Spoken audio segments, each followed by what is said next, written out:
Battlefield 2042 has continued to receive healthy updates at a pretty fast pace to get the game to a playable state. Right now, the game is pretty much where I would have expected it to have been at launch. The gunplay is healthy, hit reg actually works, and the bugs are relatively low, all things considered. And I'm not one to hold a grudge, so credit to DICE for getting things fixed relatively quickly here. But there is a long way to go. G'day there once again viewers, this is your mate Kamikaze78 here, and today we're going to be going through a list of fixes that I think need to be applied to Battlefield 2042 to get the game to where it should be as a fully fledged Battlefield experience.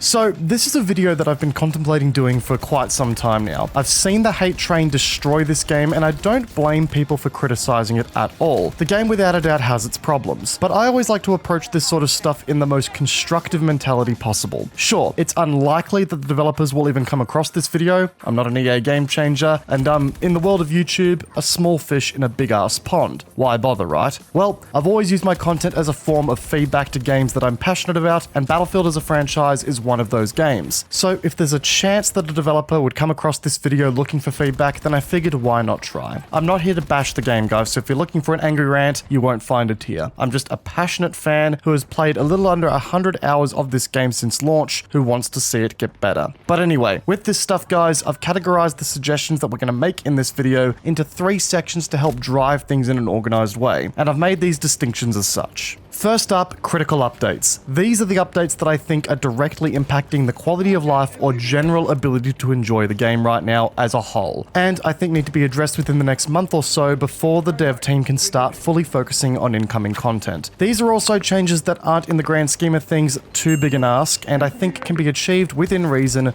within a pretty quick time frame. The next section we've categorized as important updates. These are the aspects of the game that don't make me incredibly frustrated or want to log out of the game immediately, but need to be addressed at the core design perspective to help improve gameplay or stay true to the franchise in some way, shape, or form. This is going to include a lot of design related stuff, most likely some stuff that will take some time and resources to resolve. And lastly, category 3, the nice to have updates. These are the updates that I wouldn't mind seeing added over time, just little stuff that I think would make the game more enjoyable or would be a great addition to the current Battlefield formula in general. This sort of gives the list a bit of context, guys, and sort of dials down on what I think the key issues are right now and where they stack as far as priorities are concerned. Some of the suggestions we pitched today are more ambitious than others, and some require more team members than others, but all of which I think will go a long way in helping the game. Let's start off with our critical updates. Some of these are going to be pretty rapid fire, by the way, because they're relatively simple fixes in my opinion. First things first, persistent lobbies and a server browser. Look, I get it, matchmaking directly into a match is easy, and a server browser also has a tendency to create a huge overflow of players to more populated servers, causing queue times. Players want to go where others are for better matches, it's just how it is. But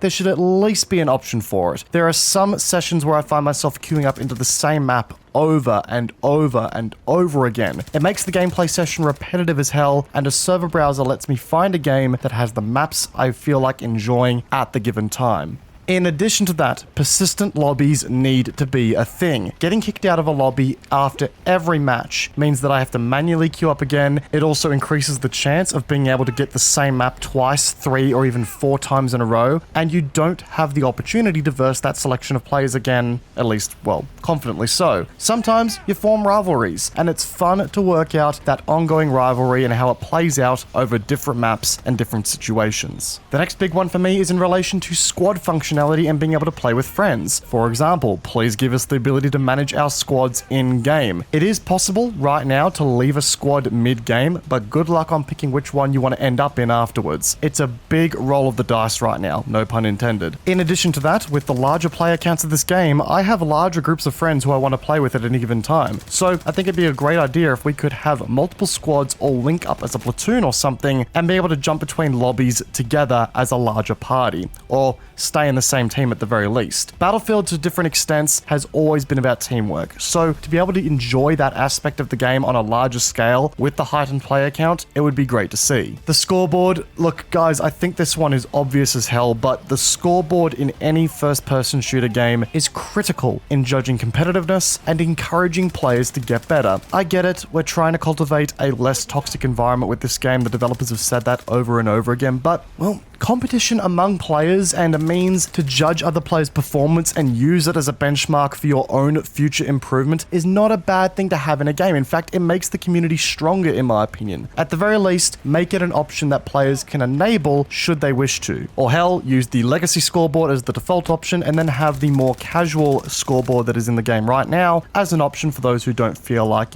using a traditional scoreboard. Now, this next one that I was going to mention here was kind of sorted out in the latest update to breakthrough maps with, breakthrough maps no longer having capture points on skyscraper rooftops and all. But in saying that, the vehicle calling system needs to have some no deploy zones on the map that prohibit players from calling in massive vehicle pressure into areas of the map where they shouldn't be. I know that some Conquest maps still feature these capture points on rooftops, and well, having the ability to call in these vehicles onto these rooftops just creates these no-go areas for teams who are able to fortify these positions. So yeah, make it so that the vehicle calling system can't work atop of buildings or structures, please. And lastly, performance. Now I get it. This is going to be something that is probably going to be an ongoing issue and point of concern for the game for the long run. The scope of this game's scale has never been tackled by the Battlefield franchise before, and there's no denying that the game engine struggles to handle this many players at one time. The introduction of 64-player Conquest and Breakthrough game modes to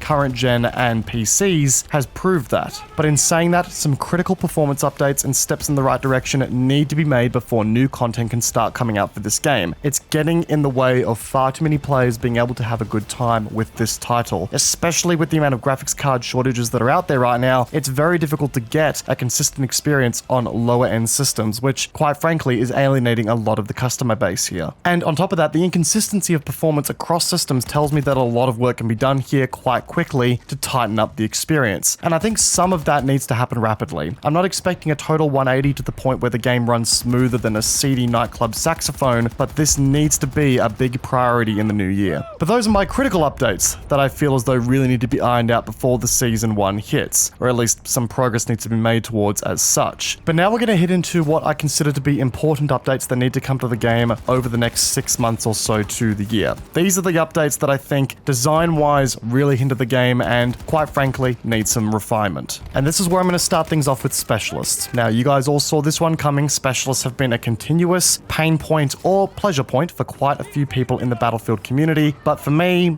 after playing with them for quite some time, some work definitely needs to be done. First things first, I would love to see specialists that are unique per faction that they end up being on. So for example, I would like to see a Russian character and a United States character that takes on Falk's abilities and Falk's character archetype. Same thing applies to Sundance, Boris, all of the other characters in the game right now. I feel like if we had a unique specialist skin, or at least a unique specialist character that followed the same archetype when it came to class gameplay per faction, that would help so much when it comes to friend or foe identification, and it would just make the game feel a lot less like a big old clone war at the moment. I understand that this is a huge undertaking. It basically doubles the amount of game specialists from 10 to 20 when it comes to cosmetics, and well, that also means new voice lines, it also means new dialogue, it also means, new character models, and it also means new skins for those characters for the monetization side of the game. It's a huge undertaking, but I feel as though this is an appropriate step to making the game feel a bit more like an actual war, as opposed to just a bunch of random dudes that happen to look like each other fighting in random areas of the world. The next one I have is a bit more gameplay centric, and that is locking specific gadgets to specific specialist class archetypes. The Battlefield franchise has always been about class roles and certain players on the battlefield having a goal to accomplish towards helping the team out. And look, to a certain extent, I like the freedom that comes from the specialist system. I like being able to take whatever gadget I want on whatever specialist I want to really fit the playstyle I'm feeling or the kind of threats that I'm facing at any given point in time. That freedom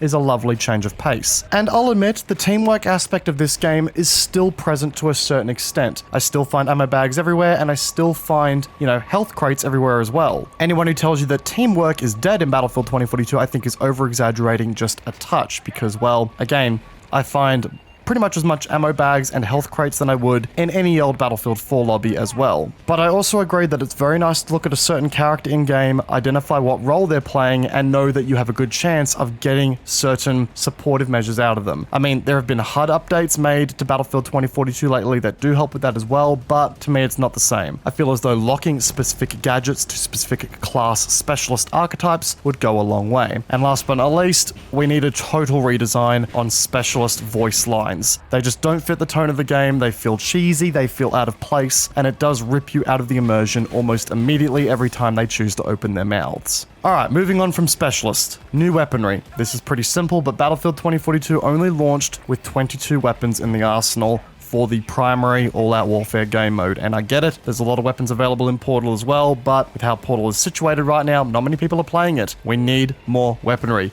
Battlefield games have always launched with a surplus of the stuff. Right now, we are lacking content on that front, and that needs to change ASAP. I would even love to see new weapons added before Season 1 comes out as a nice little bonus. In addition to new weaponry, I would love to see proper weaponry statistics in the game's menu. Can we seriously as a gaming industry stop idolizing this whole out of 100 numbered bar system that tells you what the performance of a weapon is? I want to see proper damage numbers, damage fall off, cone of fire stats, rate of fire, time to kill, recoil patterns all outlined there, and then I want to see contextual updates to that information based on the attachments you equip in real time. It would go such a long way in helping players identify what the playstyle of certain weapons are, as well as work out how they're best going to compensate for recoil, as well as what attachment options are best for the weapon in making it improve its overall performance. Seriously, enough with using numbered bars that are some percentage out of 100 to determine what a weapon's handling and, damage numbers. Just give me the raw stats. That's all I want to see. Another simple one that I'd like to see added, new gadgets. I'd love to see additional rocket launchers that have different styles of gameplay available to them. I mean, in Battlefield 4, we had the SMOR, the SHROR, and the RPG, all dumbfire launchers with different playstyles and different pros and cons to them. Just more gadgets, guys. Let's get some variety in here as well. Now, the next couple I've got here is down to XP and how you earn XP in game. Firstly, I would love to see a return of squad-based related bonuses for XP. In all the previous Battlefield games that I can remember, you earned bonus XP for playing with your squad and committing supportive actions with your squad. In this game, I've not seen any examples of that so far, with the exception of squad members spawning on you or in your vehicle. A return to squad-related bonuses for XP earn rates would go a long way in further incentivizing teamwork in this game, as opposed to just, running around like headless chickens, only seeing each other in passing. In addition to that, I would love to see a return to contextual XP gain depending on how much HP or ammo you provide to an ally. As of right now, if I heal someone, I only get 5 XP and it just heals them up to full. I would love to see a return of XP ticking for how much health you actually, help someone with. Again, is something that's been in a lot of previous Battlefield games, but for some reason is not here, which is a shame because contextual XP earning rates that were dependent on how much HP or ammo allies needed, well, that sort of helped with, rewarding supportive players for making the riskier revives or making the riskier heals on players that were well and truly in trouble. It went a long way to rewarding that riskier style of supportive play. In addition, we need a return to contextual XP gain for damaging vehicles or causing damage to vehicles. Right now, you only get 10 XP for damaging a part on a vehicle, but if somebody else comes in and nabs that kill from you, you basically earn no experience points for it. You put in all the work and someone just hits it with a random M5 recoilless from across the map. It's not fun gameplay and it creates a toxic mentality of everyone trying to go for the last shot on a vehicle. Everyone's sort of, waiting and seeing to see who's going to take that last shot or who's going to damage it first. It just isn't a healthy mentality for dealing with vehicles in this game, and for a vehicle-heavy game, there needs to be all the reward possible for trying to take them out. Next up, and this is probably the most ambitious point I have to make in the important updates section of this video, but we need more destruction. This is unfortunately the Battlefield title with the least amount of destruction in the game since destruction was first introduced as a concept way back in Battlefield Bad Company. It makes the maps feel lifeless, and at the end of the day, there just isn't a huge amount of flexibility in regards to how you can manipulate the battlefield with explosives and with destruction. It just simply isn't there. I would love to see destruction amped up. I don't know how possible that is on current maps, but, well, it is what it is. Speaking of maps, we need some map changes to this game. We need more cover, generally busier gameplay spaces that come closer to fitting the portrayed vibe of the game. Right now, all of the maps that we're playing on, they sort of feel like picturesque, untouched safe havens. Like, they don't feel like a world ravaged by natural disasters on an immense scale, or they don't feel like, the conflict zone of a war between the United States and Russia. It just doesn't meet the intended vibe of the game. Like, every bit of promotional material and storytelling about this game before it came out was all about how it's a world on the brink, a world ravaged. I don't get that vibe with Battlefield 2042 maps right now. And you can solve this by adding more cover to the maps, you know, add signs of destruction, add signs of war, and just general conflict. It would go a long way in both selling the maps from a storytelling perspective and making them more enjoyable play spaces overall. And my last couple of points here in the important updates section of this video all come down to Portal. First things first. Portal needs an ability to rent servers out to keep them persistent to foster online communities. A huge part of the Battlefield culture and the Battlefield community, especially on PC over the last however many years, has been all about fostering those online communities through persistent servers that you know you can continue to come to because, well, you enjoy what they provide. That's where you know your best rivals are going to go. That's where you know your friends are going to go. It's just a better experience overall. And there needs to be an ability for those who wish to dish out a bit of cash to rent and foster those online communities persistently without the fear of the server shutting off after the player count gets too low and people just start logging off. There also needs to be an ability to specify which server region your Portal server will be assigned to when you create one. Every time I've gone to create a Portal server experience in Battlefield Portal right now, I kept getting pitched over to some Southeast Asia server while being based in Australia, and I've got no way to change that. The times where I have ended up on an Oceania server has been down to pure luck, and it is more in favor of me joining something in the Southeast Asia region. So there needs to be some way to specify what server region your Portal server will be assigned to. Even if there is, you know, too many servers in the region so yours can't be created at this given time, at least let me queue up to have that server created. But anyway, those are my more important updates that I think need to come to the game sooner rather than later. I'm not saying that these need to be completed overnight because that would be completely unreasonable of me, but I think those are the more important gameplay changes that need to be made within the next 6 months to a year. But now I kind of want to move on to some of the lower priority stuff that I would like to see added to Battlefield 2042 overall to just, you know, spice up the gameplay experience a bit and, you know, put that little bow on top of the package to make it just, you know, what I want to see it as. First things first, an ability to manage vehicle permissions when you jump into a vehicle and you start driving it. We've all been there, right? We've all, you know, been in a tank fight, our tank's taken some damage, we've fallen back to go ahead and get it repaired, we jump out, we start repairing it, and then the random blueberry that's sitting in our gunner seat takes the driver's seat and starts rolling off into the sunset. That kind of thing can be fixed really easily with an ability to manage vehicle permissions by, say, you know, allowing certain squad members or squads entirely to man your vehicle's gunner positions or to drive your vehicle. You could even go as far as to allow certain seats of the vehicle to be manageable as far as permissions are concerned. So say you're driving a transport vehicle with a lot of seats in it, you can give, you know, the gunner permissions to your squad members and then let the majority of your teammates spawn into the transport seats and be transported as they normally would be. Second up, I'd love to see more map events. It's been rumored that Battlefield 2042 was originally planning to have things like floods and other massive natural disasters impact the maps in this game to create these sort of Levolution-esque events. I would love to see those make a return, you know, make the maps more dynamic, give us more events to deal with, just, you know, make every experience with the limited amount of maps that we have right now just change as often as possible. It would keep the game a whole lot more fresh. On top of that, I would love to see better background immersion on the maps that we're playing on. There are quite a lot of games like, for example, Star Wars Battlefront games, as, you know, rocky as they've been in the past as well. They've always had great picturesque landscapes across the background of the map that portray a larger conflict taking place around you. I'd really like to see that in Battlefield 2042. I think it would sell the maps a bit more and would give off a better idea of, you know, this being an actual war, an all-out war set in the near future between these two superpowers. I would also love to see more eras and content continue to be added to Battlefield Portal. I think there is a huge opportunity there that lets the community really cultivate experiences in their own right. Right now, Portal has a huge opportunity to expand with things like Battlefield 2142, Battlefield 1, Battlefield Vietnam eras. Like, they've got a lot of flexibility there to go a long way and just further improve the content offering that comes from Battlefield Portal. In addition to that, and I'm putting this in this category here because while I do think it's important to work out, I don't have a solution to it, so I think it would be a touch hypocritical of me to really make a point about this being critical without offering any kind of solution myself. But a more concrete way of allowing XP earn rates to be normalized in custom Portal experiences I think would go a long way as well in helping to cultivate better player communities that are custom. Again, I don't know how they do that without avoiding the XP server farming, but I've got no idea. It'd just be nice to see. And last but not least,